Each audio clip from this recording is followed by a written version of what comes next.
You are listening to the Beloit Podcast. Welcome back to the Beloit Podcast. In this episode, we have Kevin Thompson. Kevin is a teacher at Rock County Christian School and host of the Basic Bible Podcast, also the Thompson Political Report. Don't forget you can find the Beloit Podcast and other Vivi Media podcasts on Spotify, Google Podcast, iTunes, Soundcloud, and at vivimedia.org. All right, enjoy the episode, and thanks for listening. Where does your story in Beloit begin? My story here in Beloit, we moved here about 12 years ago, and I was kind of burnt out. I was living out in New England, and we were part of a church and a school there. And it was just a really bad situation. And so we moved out here because we found a school that we were looking to get on with. And I wasn't really sure about it. But it was, my wife had grown up here in Wisconsin, and her parents live in Beloit. So she knew the area a little bit, so we moved out here. And man, we've been loving it ever since. So we moved here to become part of Rock County Christian School. And I told my wife we were going to stay here for a year, then we reassess things and probably move on. 12 years later, we're still here. So, trapped in Beloit. Yeah. But we like it. We like Beloit a lot. So. Yeah. You're a teacher. I wanted to ask you about that. When did you decide that was something for you? You know, I never saw myself ever becoming a teacher. Okay. And I'm pretty certain just about every teacher I had would agree with that assessment. It just wasn't my thing. But I was planning on going into ministry, into theology, the pastorate. That was my track. That was where I was going. But my senior year of college, I had a conversation with my history professor. I was a history minor. And he really felt like teaching was more the direction I needed to go into. I wasn't convinced. But it was also that time where theologically, I was kind of drifting away from where I grew. I grew up a pretty conservative, fundamentalist type Christian, and I was kind of more moderating those views. And so I was at more of a fundamentalist college out in Florida. The teacher could sense that. I certainly could sense that. And he thought the better direction for you, until you figure things out, maybe you'd want to teach in a Christian school. And that thought had never crossed my mind until then. And then I came home, graduated, kind of toying around with the idea, but no. But there was a church that was about 5 miles away from the church I was attending since I was a kid. And my pastor took me aside and said, hey, listen, you ought to consider going to this church. They're going through a pretty bad situation. They just lost their pastor through a pretty bad moral scandal, and they need some help. But they couldn't pay you, but they do have a school in the building, and you could probably work at the school. And so that's really how I became a teacher. It wasn't on purpose. It's kind of by accident. Opportunity came knocking. Yeah, and it just kind of, again, it wasn't something I was planning on, but it just kind of clicked. Yeah. And again, this was about 15 years later. I'm still teaching. Yeah. Enjoy it. It's a long road from where you were to move to Beloit and then become a teacher. Right. And what are some other things you did before you came to Beloit? Tell us about some highlights from other things you've done. Yeah, I grew up in New England, Massachusetts, and so I'm a Northeasterner. It's who I am. It's kind of in my blood, and so I love history. And I lived close to Boston, so I used to love going out sightseeing. I lived there, but I was a tourist. My wife called me the perpetual tourist. I can't walk 5 feet without seeing a statue, reading whatever inscriptions on there. Sounds like me in Beloit. Yeah, so even still today, I see something, I gotta stop and look at it. So I love that. So so growing up in New England, I was also very political. Politics is kind of just like a second hand out there. And so my dad was very political himself. I grew up yelling at the TV over, whatever the liberals were doing, that liberal conspiracy, and everything's a liberal conspiracy. And so I grew up listening to Rush Limbaugh and others. So I was a pretty rabid conservative back in those days. And And in Massachusetts, it always upset me because there's no Republican Party in Massachusetts. It's the Democrats and guys who aren't going to win. And so I remember one year, it was like nobody on the ballot I could vote for governor. Yeah. And so I thought I was going to do something I had never considered before. I heard about these third parties or independent candidates and thought, those guys are weird, but none of these other guys, the Democrat, Republican, I just can't vote for. So I sought out a guy by the name of Michael Carl, who was running for governor with the Constitution Party, and got involved with them. Then all of a sudden, I found myself running for Congress.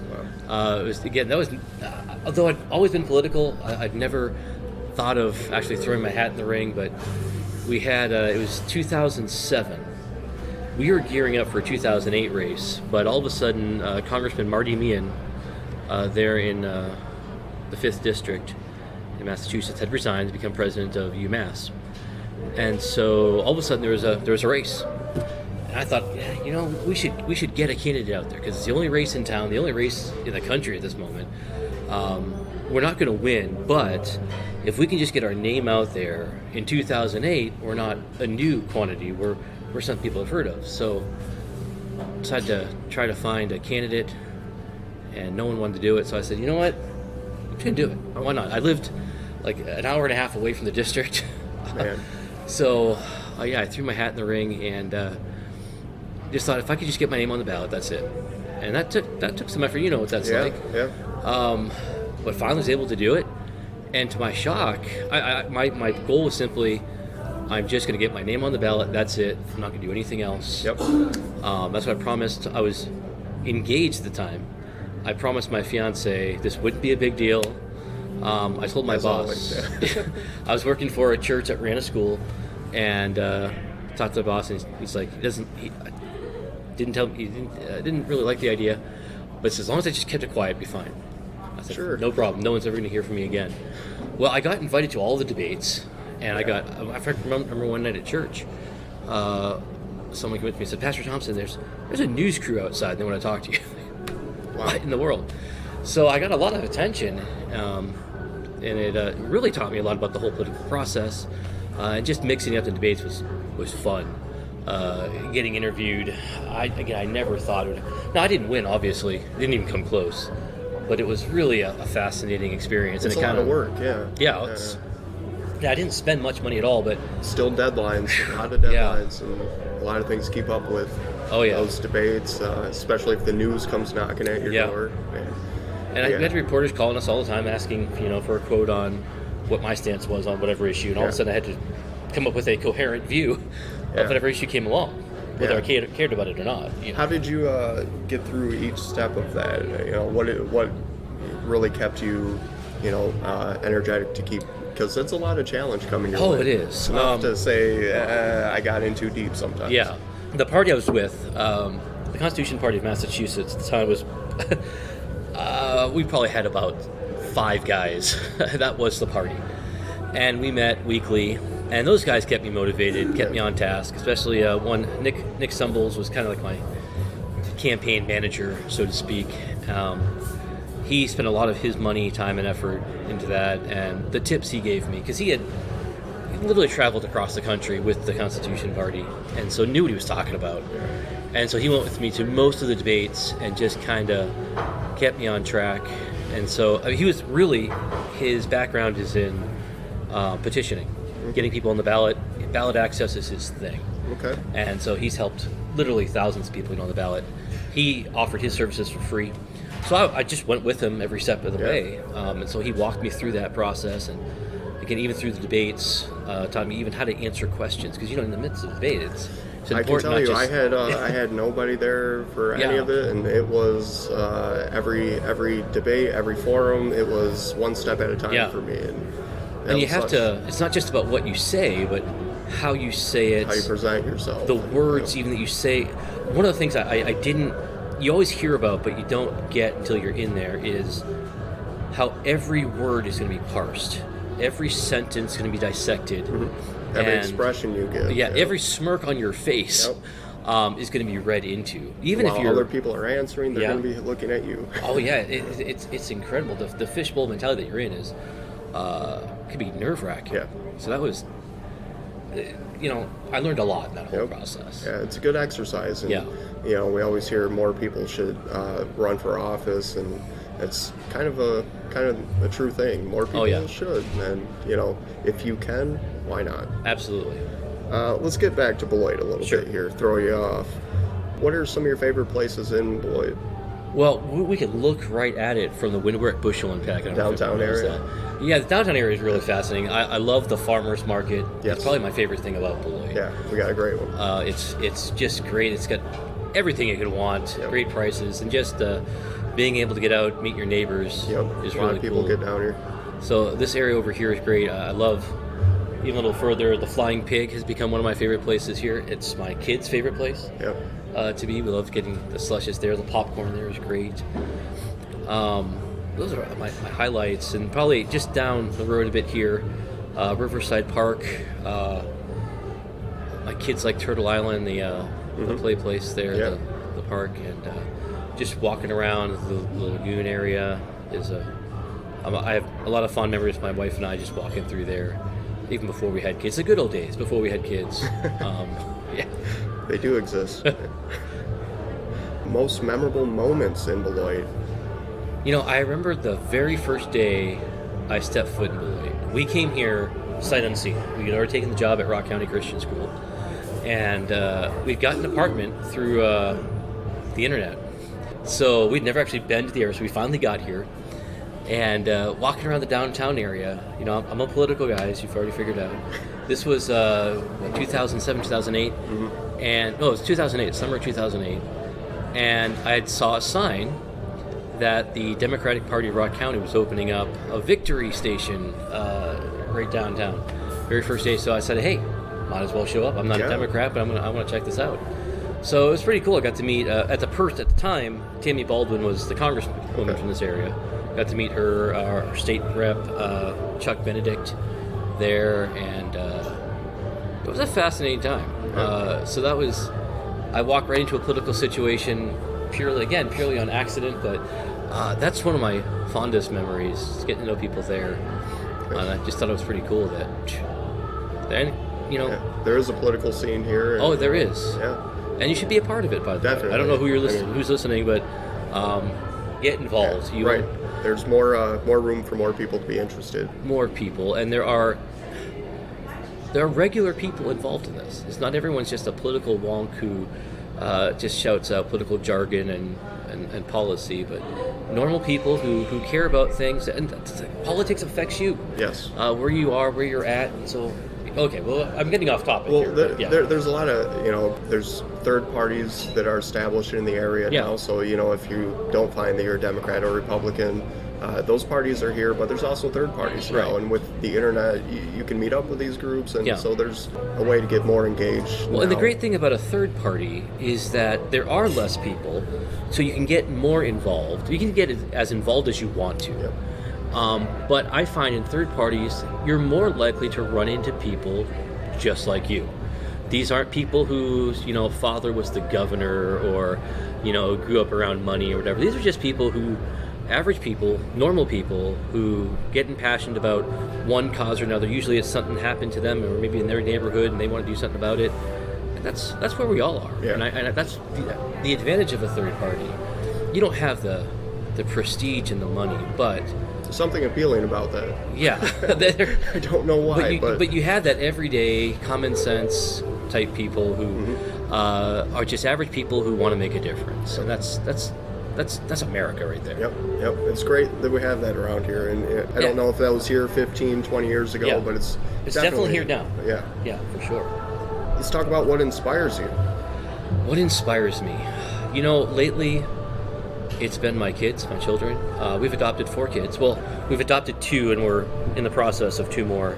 In fact, within 6 weeks, that adoption should be finalized. That's great. But looking at them and seeing what they're going through, seeing their needs, makes me want to be a better person, and makes me want our society to be better. They have certain needs. They have special needs, just from the background that they're in, and it really, being a part of the foster care network system, whatever you want to call it, has opened my eyes to a world that's always existed and literally across the street, but never really knew. And so, honestly, just looking at them, that inspires me. We need some change. Yeah. And we can do this better. And there are needs that aren't being met. And I'm in a position where I can do something. Even just as a teacher, I'm in a position where I can do something about that. Even just talking with my fellow teachers gives me more perspective. Even, as a teacher, there are those kids. I think I was one of those kids. Yeah, you look like one of those kids. I might have been. Yeah. But it gives me different, because my kids now are those kids. Yeah. We wait by the phone to get the call from the office explaining what our kid did today or whatever. Yeah. But it does give me a perspective that some of these kids, there's a reason why there's those kids. Always. And even if there's not quote unquote a reason, there's always hope. You seem to turn out okay. The jury's still out, but there is a friend of mine is running for school board, said there's no such thing as a bad kid, just a bad programmed kid.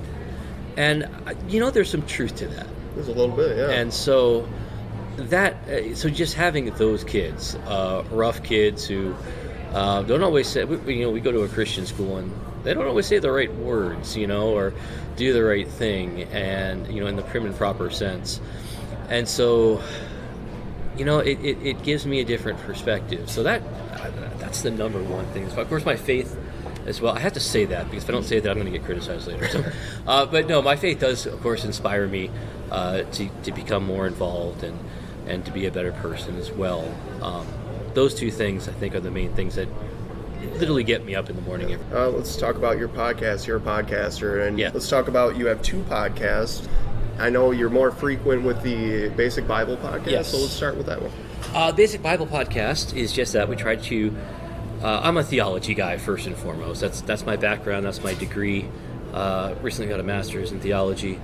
That's my passion. My passion is my relationship with Christ, my relationship with God, my faith is not just something that's a part of me, but really defines who I am. And so that's my greatest passion, is to talk about the scriptures. And what we try to do on the Basic Bible Podcast is take some basic Bible theology and break it down to where anybody sitting in a pew could understand that. Because, I've sat in those seminary sessions, college sessions, where the theology gets pretty deep. But what do you do with that? Yeah. And so we try to break things down to an understandable level where people can understand what these things are, but also in a way that they can use it in their everyday life. So that's great. We learned all of this head knowledge, but what do we do with it? Well, we try to emphasize that. And then we also try to just dig a little deeper, because there are it seems like there are churches. Dig deep, yeah. Oh yeah, there are some churches that go to either extreme. One extreme is, it's so deep in theology that it looks like, every Sunday you're just listening to a lecture. And then there's other churches that hardly mention anything, and it's just nice stories, feel-good messages, but nothing that really intellectually challenges you. Okay. And so we want to bridge that gap. Yeah. And that's what we try to do. So we do, at the end of each section, we try to recommend some resources that'll help you dig a little deeper into, even deeper than we went into in that podcast. So we have different guests each week, more frequent guests. Ray Jewell, Ray. Yep. We used to be with Janesville Community Radio. Yep. Ray's a great guy, and he's one of those guys that we agree enough. This is what my line was. We agree enough to be friends. We disagree enough to be really good friends. Nice. And so he comes from an entirely different theological background than I do. So we get into it from time to time, but the great thing about Ray is we're going to walk away friends. No matter how much heated the discussion gets, we understand at the end of the day. Yeah, you got to love that. That's great. So that's fun. So he's one of our more frequent guests. The other is Phil Allen, who's my pastor right now at Daystar Christian Fellowship out in South Beloit. But we have guests ranging from seminary professors, authors, to just everyday pastors, and it's been great. and your other podcast, Thompson Political Report. I know you were doing that for a little bit. Yeah, it's kind of on hiatus for now, but I always want to bring it back. The goal with that was not just to talk. It wasn't just a news report, but more of a discussion of political issues in a balanced perspective. I like to get different perspectives on the issues. One of the things that I am disturbed about our political scene today is just not just partisanship, but hyper-partisanship. Yes. It doesn't matter what you believe. It matters more what group you're in. And it's the group you're in that determines what you believe. What we're missing is some independent thought. Yeah, the ability to include a broad range. Yes. Of people. Yeah. You know, Reagan used to talk about the big tent. Well, that tent has collapsed in itself. Yes. And so now it's just, I'm a Republican, and therefore I'm against the Democrats. That's my political views. And I'm a Democrat, therefore I'm against what Trump and Republicans are saying. And every couple of years, the two parties seem to switch. Yeah. And so the actual views don't matter. It's just where you are. So I hate that. Yeah. And that's again one of the advantages of third parties. I think you can bypass a lot of that stuff, which again is why I think a good third party involvement is healthy, because it would make the other two parties have to actually work together and figure things out. But again, I'm getting off topic.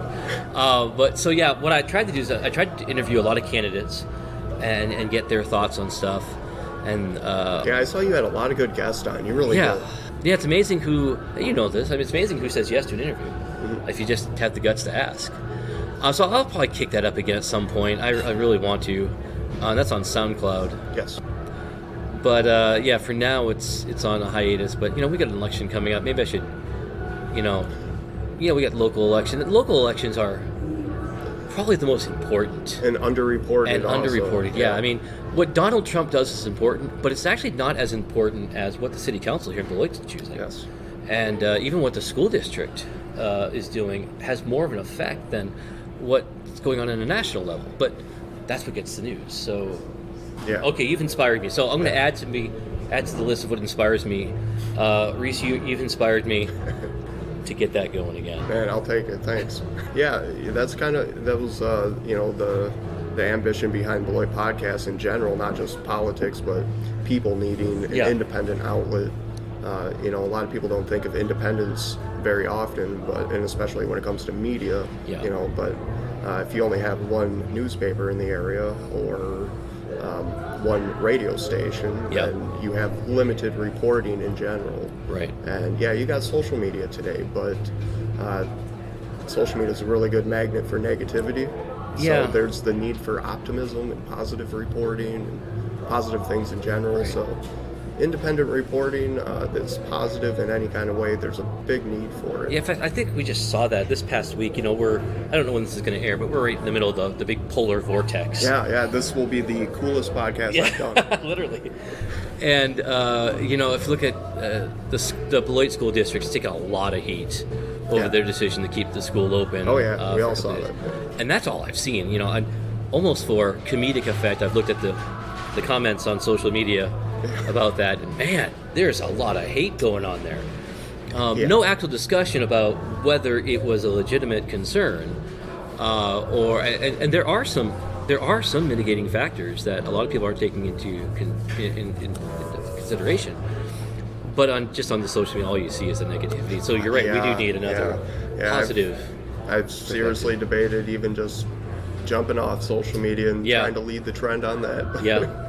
But we'll probably stay on for a couple more days. Let's move on here. Where can we find all your podcasts? You said SoundCloud. Is it available anywhere else? The Political Podcast is only available on SoundCloud. I may change that up, because now that you've inspired me, my mind is thinking about maybe taking a different course on that. I'm not quite sure yet.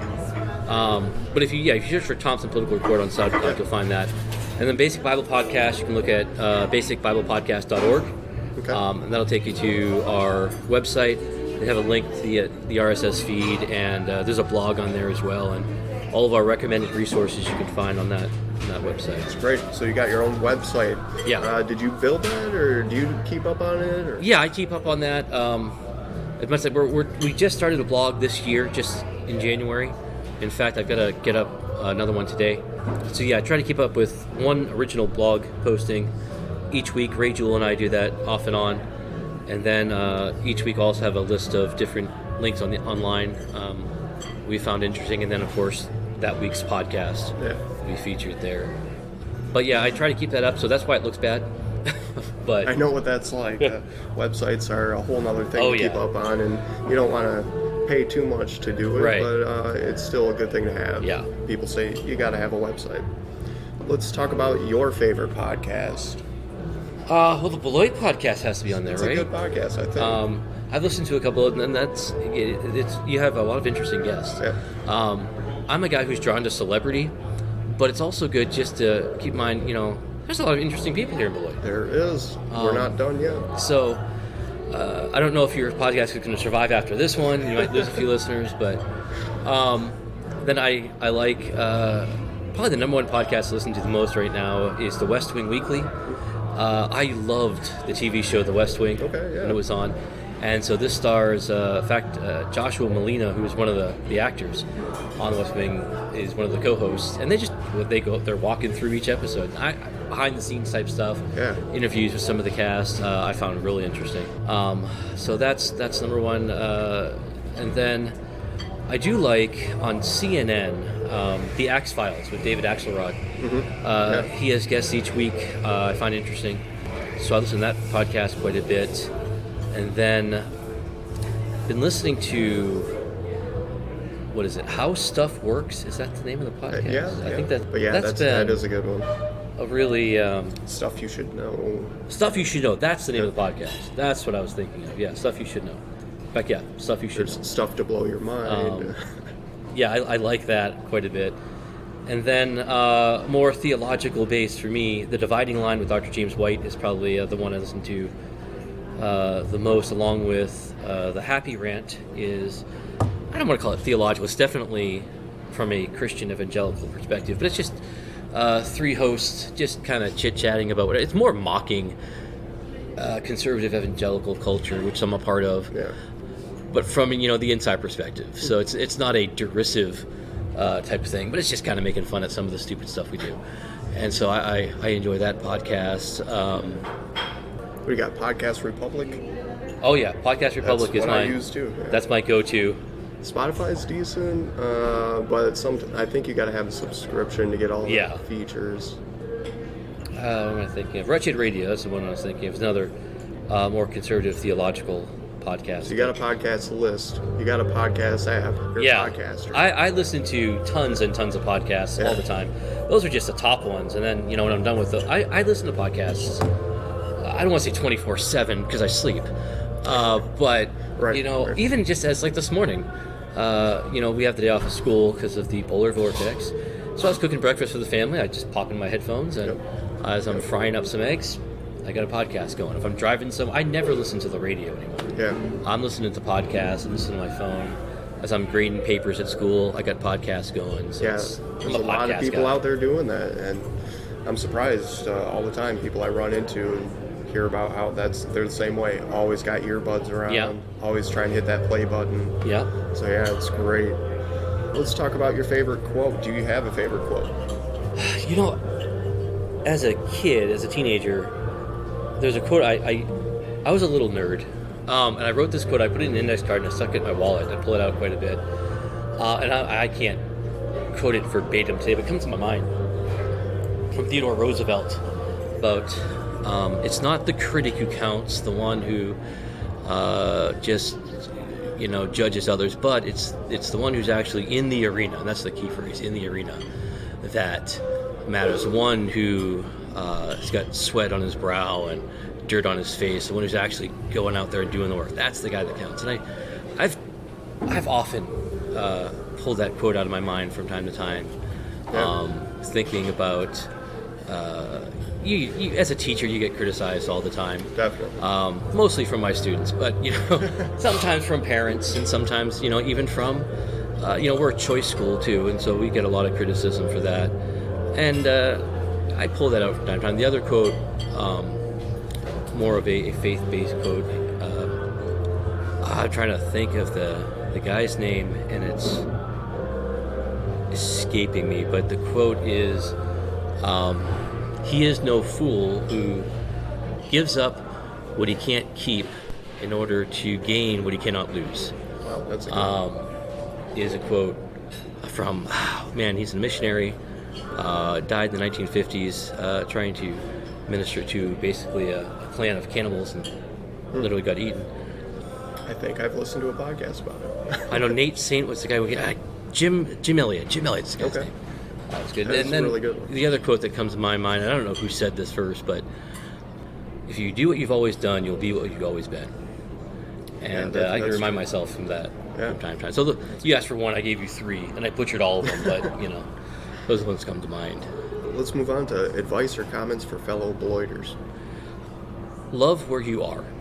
It's easy to criticize and to complain, but I think we really have a great city here. There is so much going on that's positive. I love this area. I'm a New Englander, and my wife recently asked me, if we had the chance to move back. The answer is no. We're set here in Beloit. It's such a great place, and it's got so much potential. Yeah. It's easy to look at all the things that are wrong, and there's plenty of stuff that you can point at. But, it's better to be part of the solution than part of the problem. Right. Anywhere you are. Yeah. And so, first, get involved. If you don't like the city, get involved. Step up. Come to a city council meeting.